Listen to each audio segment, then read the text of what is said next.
So okay guys, today I'm going to be showing you how I made this simple yet effective party game that I call Shock Potato. Now as the name implies, this is essentially hot potato, but it shocks you.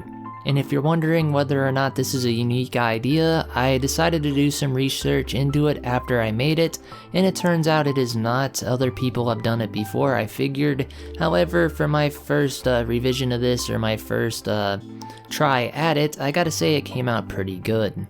Now, like I said, it's only version 1, I do plan to do a lot of changes to this, but I wanted to keep the design very basic. As you can see, it's just a tube and two metal, containers. In my case, they're acting as the lids for the shock potato.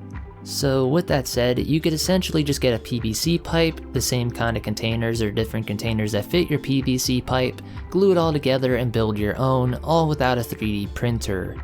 So if you wanted to make your own shock potato game, down below are all the parts that I used. However, in version 2, I will be adding some more parts to this thing, and I will overall be changing the design and the code on it. So with that said, I won't be posting the code I used.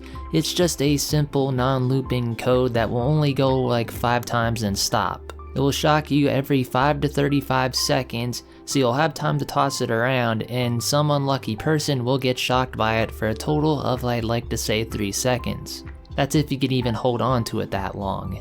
Now what I currently have powering my shock potato is a 9-volt battery, not really good for these high voltage modules. They're only meant to be powered from 1 through 6 volts, but since we're using a mosfet, a digispark, well, the voltage and things just happens to drop down enough that it won't harm this module in the long run, as long as you don't trigger it on for a very long time.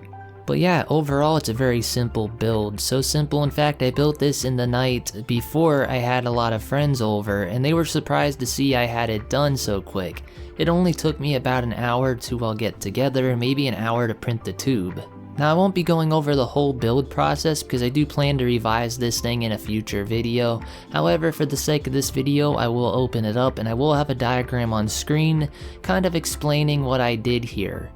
Not just like some of my other projects like the TV Be Gone and various other MOSFET projects that I have done, we're just using the digispark to turn on a higher voltage source. In this case, the high voltage module. Now it should go without saying when it comes to a project like this, if you have a weak heart, don't partake in it, and if you have a very weak understanding of electronics, also take care and proceed with caution. I also recommend that you make sure everything is well isolated. If your circuits happen to make contact with the two conductive outsides of your shock potato, that of course could spell disaster for your microcontroller as well as whatever battery that you choose to go with. So please make sure if you do replicate this that you tape up things appropriately, or do what I did in my current build, is use some plastic isolators. I made these just with my 3D printer so that nothing will actually ever make contact with the lids when this thing is being thrown around. I also added some styrofoam, I believe, or no, it's bubble wrap. I added some bubble wrap inside of it that keeps everything firmly in place. And when it comes to starting the game, all I gotta do is pull the lid off, turn on the power source. In my case, it's a 9-volt battery and a AAA battery holder till I get something proper. And to, start the game, I put the lid back on and just push the button. Now this code is gonna have a stop function after you push the button. Right now, it does stop. However, it does seem to be a little bit flaky, and I will be fixing that. I just have to add a proper debounce, I believe. But overall, it's a very simple yet effective design, and I do plan to change it for version 2, so I hope you guys stick around, and I hope you guys enjoyed today's video. But for the time being, I'm going to leave this off here now. DTPK signing off. Peace.